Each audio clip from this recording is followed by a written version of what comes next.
It's time now for Back Pages tonight here on Sky Sports News, bringing you a first look at the sports stories in the morning's newspapers. And joining us are the Times chief sports reporter Martin Ziegler and journalist and broadcaster Henry Winter. Welcome along to you both. We'll hear from you shortly. Let's quickly run you through the Back Pages as we have them so far. So in Martin's paper, well, it's Jack Grealish who is pictured. What next? Grealish was the £100 million star who won the treble with Manchester City, but after a year in the wilderness, the world of football asks, what is next? Yes, certainly an enigmatic, mercurial character. We'll dive deep into the world of Jack Grealish, and also back page of the Mirror. Reddies can reign again. Sir Arne Slot backing his side's chances of successfully retaining their Premier League title. Of course, they've got the Community Shield this weekend against Crystal Palace. And there you can see also on the right-hand side, Ollie down on future at Palace. That's Oliver Glasner, maybe suggesting that, you know, what happens with him might be affected by how they go in the transfer market. Back page of the Sun looks like this. Here we go. United's new HQ fitted with smart urinals. Yes, that's the particular detail they've decided to feature in the headline. And Glasner in Palace quit threats. That story again.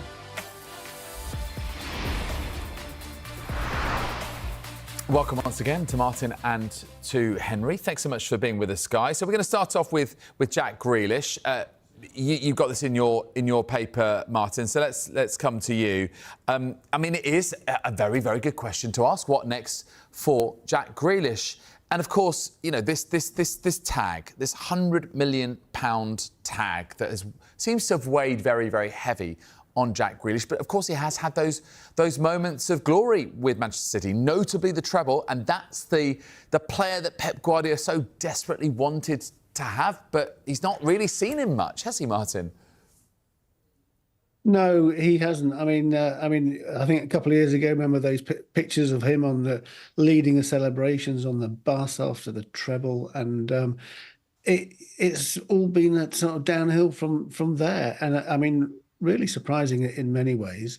And the reasons for it, Martin Hardy, my colleague, tries to go into it in some depth. I mean, it's. Why has he spent so much time on the bench? You know, he didn't make it into the Euros squad, and it just seems that somebody had so much talent, the first English footballer to cost more than £100 million, and yet, I mean, I'd be interested to know if Henry thinks this is down to Guardiola, down to Grealish himself. It's in a way, it's quite tragic. And I mean, I know Everton have been linked with trying to give him a second chance, but it's not straightforward. Yeah, I'll come to you, Henry, on this. I mean, you know, Grealish clearly is, and I mentioned those words, mercurial, enigmatic. He's a player who is unique. You know, such was, you know, the clamour for someone like Jack Grealish to help England have that little bit of devil, that bit of guile to unlock, you know, defences that offered that low block in big major tournaments. But does it feel like sort of City evolved and passed him by, and his peak was a very, very short-lived one? I mean, it was interesting in the treble season when Pep Guardiola clearly believed in him and he played Grealish in the big games. And Grealish was a game changer. The way he cut in from the left, the way he won free kicks, he won fouls, he opened up space for teammates. I think you're right, and referring to what Martin's alluding to, I think there's definitely a tactical development. You look at Savinho and Doku. Doku's decision-making has really developed under Pep Guardiola. So Grealish couldn't really lay claim, you know, first choice for the left. Savinho's been playing sort of on the right, and I mean, Grealish would love to play as a number 10, and you know, he played exceptionally for Lee Carsley against the Republic of Ireland out in Dublin as a number 10, where he played in his early formative years in the youth academy at Aston Villa. But it's just been difficult for him, and he's not going to get back in the England squad on the left with Gordon and Madueke and Rashford, probably if he tears it up at Barcelona. He's not going to get back in the England squad as a 10 because of Bellingham, Foden, Cole Palmer. So, it's partly a confluence of things, but also Grealish has got to look at himself. I mean, we all love Jack the Lad, as we call him in headlines, and he's an incredibly likeable individual. The community work that he does. You see him when he gets off the coach, when he walks into the ground, the emotional engagement, the fans love him. But he's just got to focus and get supremely fit. I think he's 30. I think Martin Hardy says in his piece in the Times, a really interesting read. I think he says that he's 30 in September. So, the clock is ticking. And Graham Souness, when he was talking about him earlier this year, he's right. This is his peak years when he's got the intelligent, the tactical nous, and he's still got the sort of physicality. It really is down to Jack Grealish now, and whether Everton and the manager and David Moyes, it's an interesting combination, can fit him in. I mean, they've got Njai on the left. I know he can play all over. They've got McNeil as well, who's pretty flexible, but he's very good on the left. Can he play as a number 10? Ultimately, as we all know in football, it'll probably come down to wages and how much Manchester City are prepared to pay off his wages if he does go off on loan to Everton. Yeah, it's interesting the Everton reference you make there, because the other player that strikes me, and there's lots that are referenced here in Martin Hardy's piece, but a lot of them are from a while ago. George Best and also Paul Gascoigne, but I think also Dele Alli is another one who I kind of think of it almost in this sphere, an incredibly talented player who lost his way and who does play in that same kind of position and that part of the pitch. Martin, do you think that Jack Grealish has it in him to evolve sufficiently as a player? The best players, the most intelligent players in the world, we're talking of, Christoph Lahm, we're talking of, obviously, Lionel Messi. They have evolved with time and made sure that the game has never passed them by. Can Grealish somehow adapt to do that? I think he can. I mean, he's working with a personal trainer, although he has been training alone, and physically he looks fit and toned, and I don't think he's let that side of himself go. So it's really, I guess, it'll be confidence. It'll be somebody believing in him. But I don't think he's got the sort of, the troubles that, for example, Dele Alli has had to cope with. So, which is a different story entirely. I think this is very much something more of a football issue, perhaps. I know, people say, Jack the lad, he likes going out. He's certainly not alone amongst that as a footballer. So I think he certainly can turn things around. And as Henry says, he should be at his peak, and so there is no reason why he can't. Yeah, I mean, listen, he's still sub-30. I think he's still in a place where he can have an impact in his career, and if he is able to develop that Philip Lahm-like way of thinking, one of the players that I remember Pep Guardiola, when he was at Bayern Munich, said was the most intelligent player that he had coached, and of course he managed to evolve into that sort of holding midfield role from a right back role, etc., and be versatile. I wonder whether David Moyes is the right kind of guiding influence potentially to help him rediscover that. Let's move to the other side of Merseyside, back page of the Mirror, and we have Arne Slot pictured there. Big spender, but boss Slot insists it's not all about the club's new arrivals. They're title favourites, but not because of their huge transfer spend this summer. Henry, is that fair? That had they not splashed out £300 million, they would still be title favourites? Or is he being a little cute here? Well, Arne Slot is very cute. I mean, whenever he talks, he talks well, and B, he talks with a lot of intelligence. I mean, the £300 million, you have to offset that against the fact that Liverpool have brought in £150 million. They only spent, £10 million on Chiesa last season. And actually, probably one of their most consistent and most exciting players in pre-season has been Rio Ungomar, who actually arrived from Chelsea a year ago. And just, he's 16 and looks at a huge talent. Whether playing, cutting in off the left, he's already created and scored for Liverpool in pre-season. So yeah, absolutely, we can focus on Florian Wirtz, who, I mean, Martin and I have watched a lot of football down the years, and Florian Wirtz is the type of player who could fit into any team, into any generation. He is a fabulous footballer. If you want to play him, he will absolutely play you because he's got the skill. If you want to fight him, he's got that physical and mental strength, and he'll absolutely fight you. If you want to try and outpass him, he'll do exactly the opposite, the same to you. So I think he's a fantastic signing. They've got the two new fullbacks, Milos Kerkez and Frimpong. It was interesting listening to Slot talking earlier today about Frimpong. Everyone's sort of saying, well, he's a right back. He'll be competing with Conor Bradley, who I think's injured at the moment. But actually, when Mo Salah, and this is a point, very good point that Arne Slot made today in his press conference, so that when Mo Salah goes off to AFCON, he'll be away for 5-6 games maximum with Egypt. Frimpong can play further forward. So you you look at Liverpool's, and we haven't even mentioned Hugo Ekitike and possibly Alexander Isak coming in to make the, probably the best strike force in Europe, certainly outside of Barcelona. So, Liverpool are incredibly well run. As their recruitment, they balance the budgets. So Arne Slot quite rightly is sitting there with a smile. But he's got a game on Sunday against Crystal Palace in the Community Shield when Crystal Palace have Mark Gay, who's exactly the type of player they do need. If you look at this Liverpool side at the moment, the one area where they do look a bit short is at centre-half, particularly with doubts over Konate, Gomez injured, issues like that. On the face of it, Martin, it looks like very good business that Liverpool have done, especially if they receive a reasonably sizable fee for Darwin Núñez getting to the Saudi Pro League. But is there any danger that they've changed too much too soon?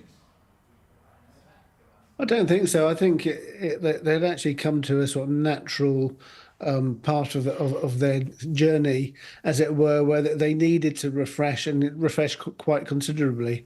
They hadn't made a huge number of signings last season. So I think if you want to keep going and you want to improve, and Arsenal on their shoulders made a lot of signings themselves, I think they had to do it, and they've spent very well. And obviously Isak, probably their number one target, is going to, if that happens, I think they will think they've had a very, very good window indeed, and absolutely title favourites.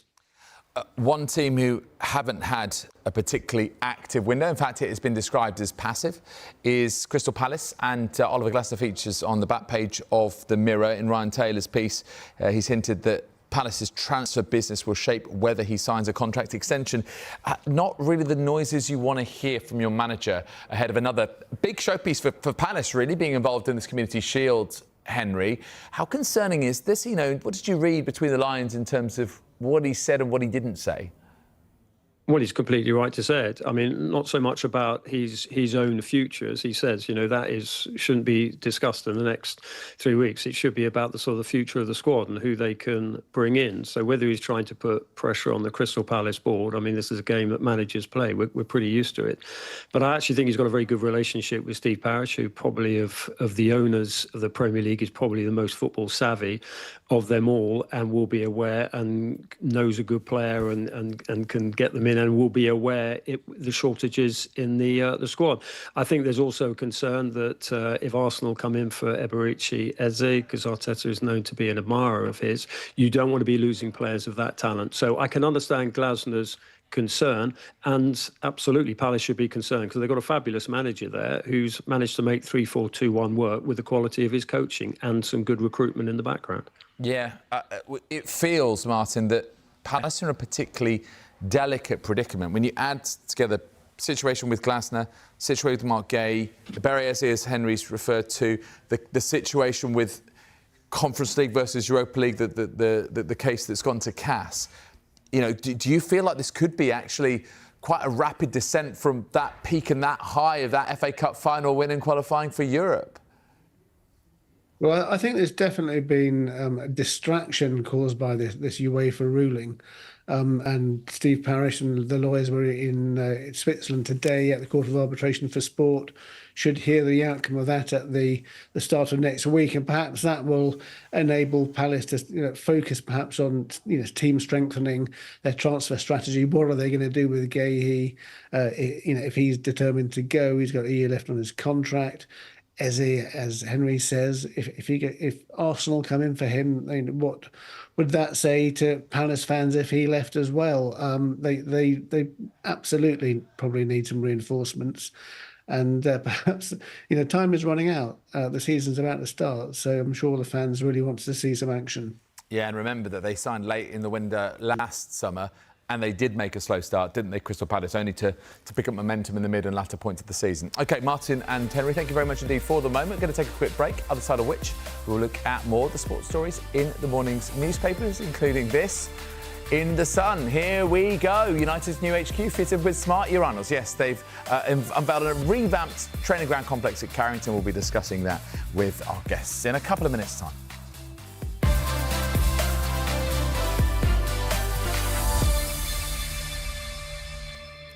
You're watching Back Pages tonight. Welcome back to you at home. Welcome back to The Times, the chief sports reporter, Martin Ziegler, and journalist and broadcaster, Henry Winter. Let's get to the Sun, gents, and talk about Manchester United's new training ground, and that their Back Pages is covering it with this pun that we've referenced several times, so no need to do it anymore.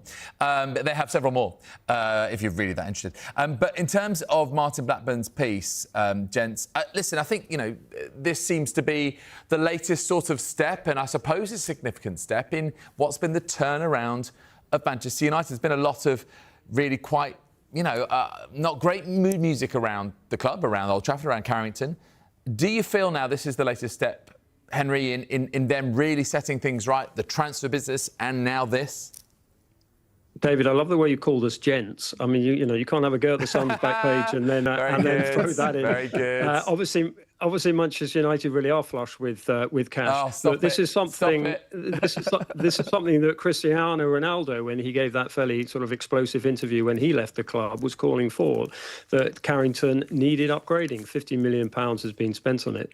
But ironically, and you've been showing the pictures tonight of Sir Alex Ferguson unveiling the plaque to Kath Phipps, who's the sort of legendary receptionist at Carrington, and before that at the Cliff, who embodied everything that Manchester United's culture should be about: dedication, teamwork, selflessness, getting in early, leaving late, everything about the club. And I think so with all these changes that they've made, whether it's reconfiguring the canteen, whether it's putting more lights into what was apparently a rather gloomy medical centre, bringing in all the sort of the sports science that all the sort of, the top clubs like Liverpool's training ground, Spurs' training ground, Chelsea's training ground, Leicester's training ground was superior. The fact is that it's actually the culture of the club that needs to change as much as some of the facilities. So, look, if the players are actually appreciating, look, we're having £50 million thrown at us, we've got to deliver more. You're seeing Sir Alex Ferguson here presenting the plaque. That is a huge moment. So it's about cultural change as well as physical, structural change. Yeah, that's a good point. I wonder whether, that the optics also sort of does genuinely help establish the culture. And what about these scenes here? I mean, we've got these big names, in unison, standing there, united. And it's not always felt that way, Martin. Is this just them fronting, or do you feel like genuinely it's starting to come together? Well, what we do know is that Jim Ratcliffe is not the sort of person to throw money around easily. He is absolutely someone who wants value for every pound, and we've seen that with some of the cuts that have been made. So for him to put this £50 million strategy and these new facilities into place, I think is quite significant. And it is, things like, a high altitude training room, hyperbaric chambers. I mean, just the real state of the art sports medical stuff you can get.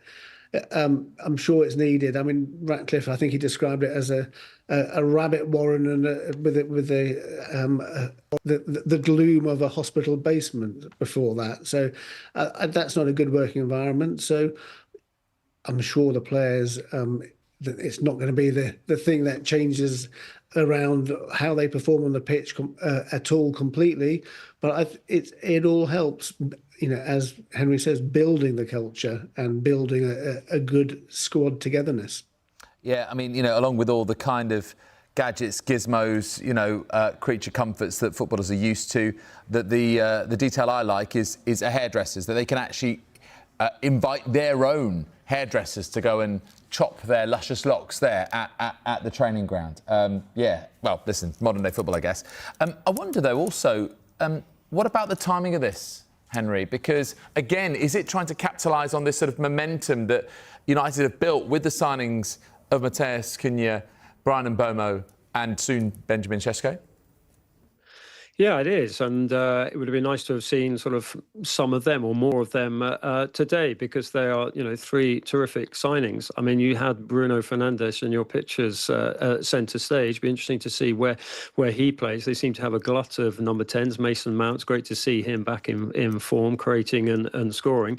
But I think there'll be Manchester United fans out there who would say this is absolutely brilliant, but we would rather £50 million have been spent on Carlos Baleba from Brighton, bringing in the type of mobile central midfielder that they need, because ultimately you can have as, you know, a gleaming training ground, but if the team is not delivering at the stadium, then, you know, there are going to be questions to be asked and more frustrations. You could argue they need an upgrade or a more reliable goalkeeper than Andre Onana. But in terms of their striking, yeah, I mean, I think they've bought fantastically. Mateus Cunha, Premier League hardened, Brian Mbeumo, just the type of culture. We reference the culture. He absolutely embodies that in terms of commitment, teamwork, assists as well as goals. He gets that. Šeško is 22. He's a work in process. He's still quite raw, but he is a good sign for the future as well. So yeah, I think it's terrific. Ideally, you want wonderful training facilities and a wonderful team, and it's about Manchester United getting that balance. OK, let's get back to Martin's paper, The Times, for the final story to discuss. And I have to say, I love some of the detail in this. I threw away Spain keeper's penalty note, says Hannah Hampton, one of England's heroes, the Lionesses victorious at the Euros. This is what she's told TalkSport in interview. I mean, it's good, isn't it, to hear this kind of level of confidence? And, oh, no, says Henry Winter. OK, right, well, let's come to you, Henry, for the dissenting voice. Is this not OK? I think she's had a fantastic tournament, but this is spectacularly naive. And if anyone at the FA or her agent was with her, they should have obviously it was a live interview, so they couldn't really butt in. But I think that's incredibly naive. I think the Spanish will have every right to go through the roof, and maybe we can laugh about that. But if someone had done that to her, if Cutter Cole had done that to her, I mean, you know, she was quite clever. She had the Hannah Hampton actually had the note sort of on a sticker on her arm so that the bottle couldn't be, or if the bottle was thrown away. But I think that is very, very naive, very unsporting, and I think it might, you know, it might cost her, certainly with some of the stick that she might get. OK, Martin, what do you think? Or is this all fair play? Is it all just part of the brinkmanship and the gamesmanship? Yeah, I was asking myself that question. Is this gamesmanship? Is this a smart move to ensure you win the tournament? I mean, if it makes you win the tournament, surely it's a smart move or not? It's not against the rules. Well, if you don't admit it. She was naive to admit it publicly. OK, Martin. Well, yeah, I think if she did it, then she's all right to admit it. But I think it's I'm not sure it's the right thing to have done necessarily. But you know, she says that, you know, anyone would have done it in her position, and the other goalkeeper would have done it to her if she had had her drinks bottled with the notes on. You know, I think history will say if that's what led England to winning the tournament, then so be it. But I kind of get Henry's point as well. Yeah, no, that's fair, and I do see, you know, your points of view here. But I mean, it's interesting because I think what we are seeing, and just to conclude on this, you know, that these are players speaking very openly. You know, with the confidence that is actually wonderful to see in women's football, and to talk with that character, with that earnesty. And I think that actually, you know, that I think can be applauded. We want to see more of them, you know, appearing on these outlets and speaking frankly about things. Gents, we've run out of time, but as always, it's been a fantastic conversation with you both. Thank you so much. We'll see you again very, very soon. Thank you, Martin. Thank you, Henry. If you missed any of the show, there is another chance to see Back Pages tonight, 1:30. The show is also available as a podcast. Just download Back Pages, Apple, Spotify, wherever you get your pods. On the way next, another figure in sharp focus in this transfer window, but it could be an outgoing at Manchester United, as Alejandro Garnacho could head to Stamford Bridge.